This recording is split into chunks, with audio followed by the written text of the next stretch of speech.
il n'a qu'à claquer des doigts et ce sera fait. Vous voyez? Mais oui, vous voyez, parfois, si le président, au jour actuel, oui, il est en train d'enfreindre des lois. Oui, chaque personne qui se met au service en un poste de service au public, ben, cette personne doit s'attendre à être critiquée, sinon il devrait faire autre chose. Vous savez, ce qui est bien pour moi, c'est que j'avais pleinement confiance en ce que j'allais faire pour les Noirs, parce que j'ai les statistiques en fait pour le prouver. Au moment où j'ai quitté la Maison Blanche, il y avait 3 millions d'Afro-Américains qui avaient maintenant accès aux soins de santé. Il y avait beaucoup moins d'Africains américains en prison. On voyait 30% de mineurs noirs afro-américains en moins dans les prisons. Vous voyez la pauvreté noire américaine qui a baissé depuis des décennies. Le revenu de chacun, en fait, qui était beaucoup mieux. Je pouvais voir, en fait, tous ces chiffres qui nous disaient que des millions de Noirs américains sont dans une meilleure situation après mon mandat. Ce que, en fait, je dois accepter, c'est que, ce que chaque chef d'État doit accepter, c'est que j'ai mis 20 millions de personnes j'ai donné accès à 20 millions de personnes aux soins médicaux, mais il y a 10 millions qui attendent encore. Il y a des institutions qui n'acceptent pas les dollars, les républicains qui refusent d'accepter des dollars Medicaid. Vous savez, si vous faites partie de ces 10 millions à qui on a refusé les soins médicaux, et ils ont refusé l'argent qu'on leur a proposé, en fait, pour implémenter cela. Je peux comprendre la frustration, votre frustration, si vous faites partie de ces 10 millions.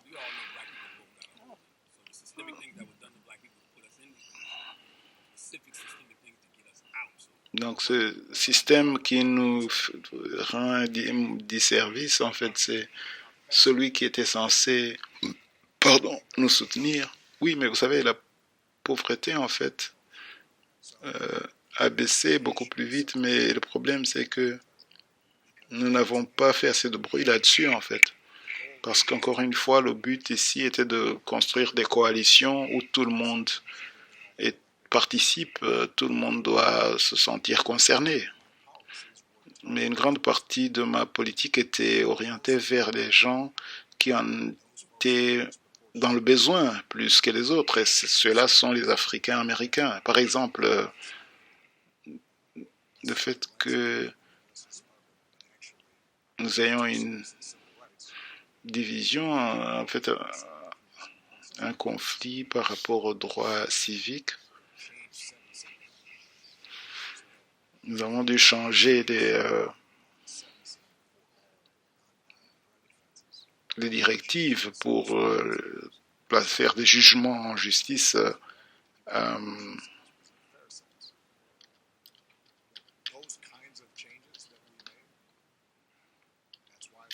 Vous savez, c'est ce genre de changement qui me font dire qu'il y a une raison pour laquelle il y a une moins grande population carcérale.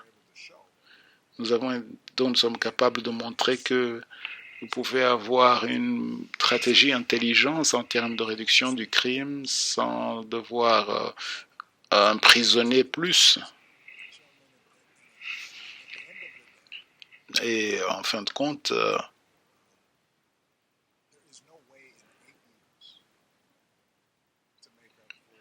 il n'y a aucun moyen de compenser les dégâts faits sur 200 ans en 4 ans.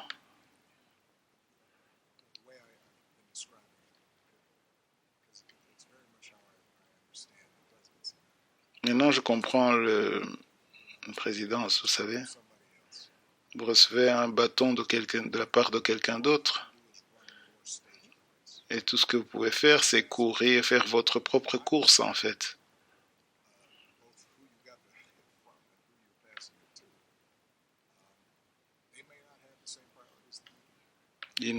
Ces gens n'ont peut-être pas les mêmes priorités que vous, mais il faut faire autant que possible, le maximum que vous pouvez faire dans le temps qui vous est imparti.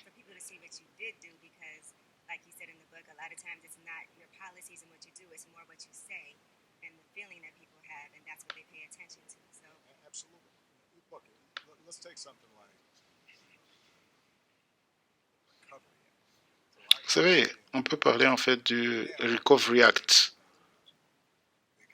Des centaines de milliers d'emplois par mois ont été sauvés. Mais 6 mois après, l'économie grandissait. En fait, quand je suis arrivé, on perdait des centaines de milliers d'emplois par mois. Mais après c'est mon arrivée, l'économie est remontée, mais la personne qui a perdu son emploi, ben, elle garde un sentiment de frustration parce que les gens souffrent encore. Et une partie de notre espoir, en fait, c'est que la personne qui va lire ce livre va reconnaître que nous avons essayé de faire un changement, une transformation systémique. Ce n'est pas juste la présidence, en fait. Par exemple, je vais dire en détail que, en tant que président, j'ai beaucoup de pouvoir, je suis la personne la plus puissante, mais j'ai malgré tout besoin du Congrès.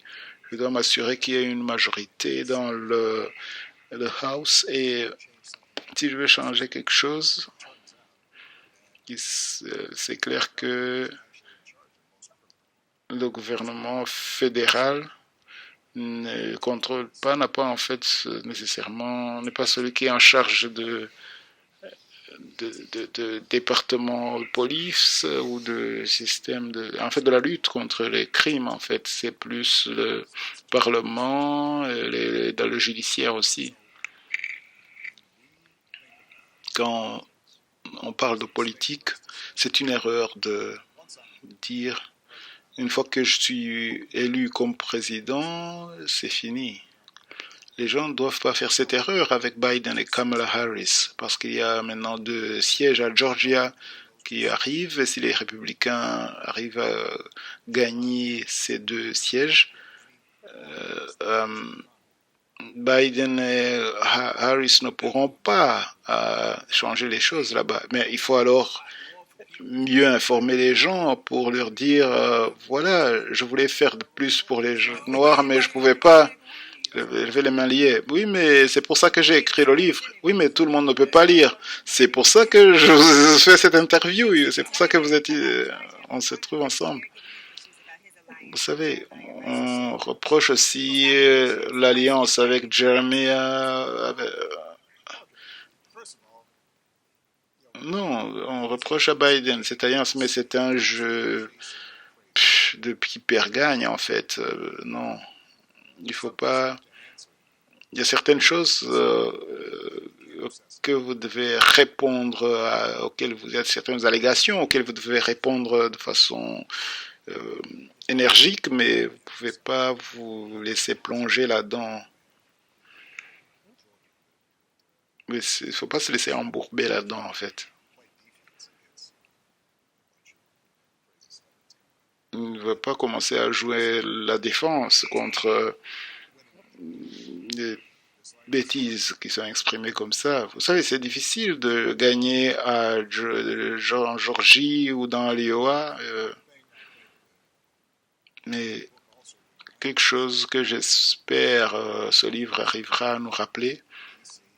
Ceux d'entre nous qui sont à Washington DC, à New York, à Los Angeles, parfois nous n'avons pas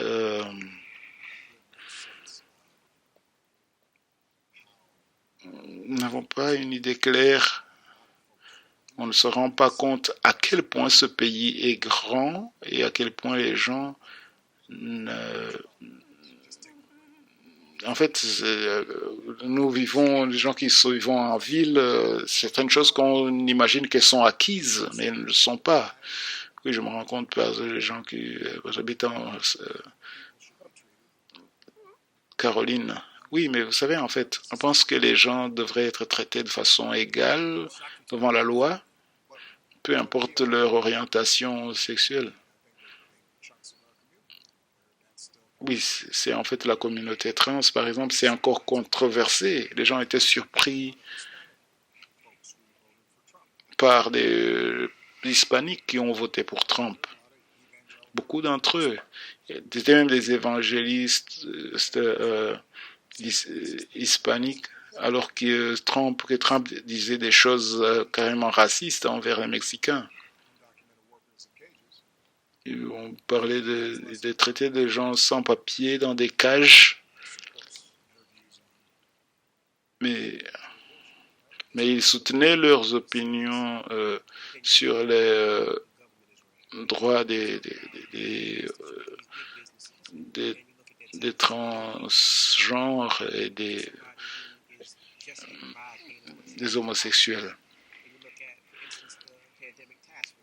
Maintenant, on parle aussi, quand on observe en fait l'équipe de lutte contre la pandémie que vous avez établie, cette équipe en place, si elle n'avait pas été dissoute par l'arrivée de Trump, est-ce qu'elle n'aurait pas sauvé des vies? Absolument. Vous savez, il y a l'exemple au Canada, c'est juste notre voisin, on est tous sur le même continent nord-américain. Ils ont perdu 40% de ce que nous, le nombre de gens que nous, on a perdu. Et donc, sur chaque 100 victimes américaines du Covid, le Canada en a perdu 40. Donc, c'était juste basé sur les bonnes décisions qu'ils ont prises. Non, si vous avez des gens qui votent, je ne vais pas dire de façon objective, mais ce gouvernement a échoué de façon misérable, en fait, pour faire dans des tâches, disons, qui sont basiques. Vous savez, la politique, c'est pas juste les chiffres, des politiques, il s'agit aussi de l'histoire qu'on raconte.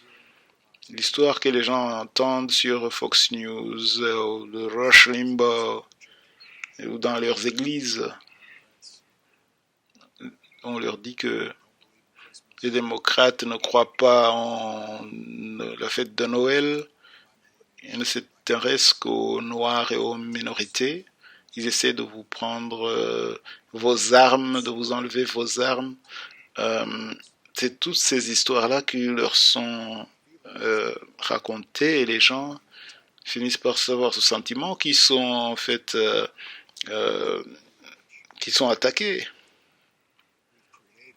Nous avons créé en fait dans ces politiques républicaines l'idée que les blancs, les hommes blancs sont victimes et ça ne correspond pas en fait à l'histoire ni à aux faits observables, aux informations disponibles. Mais ce genre de sentiment va influencer votre manière d'être, votre manière de penser et d'agir. Oui, mais maintenant, j'ai l'impression que on est en train de parler des racistes et tout. Si on vivait dans une société où un homme, une voix, ce serait pas bien. Oui, je pense que ça résoudrait le problème. Prenons l'exemple du Sénat, le Wyoming, qui représente à peu près un demi-million de gens, a le même nombre de sénateurs que Californie,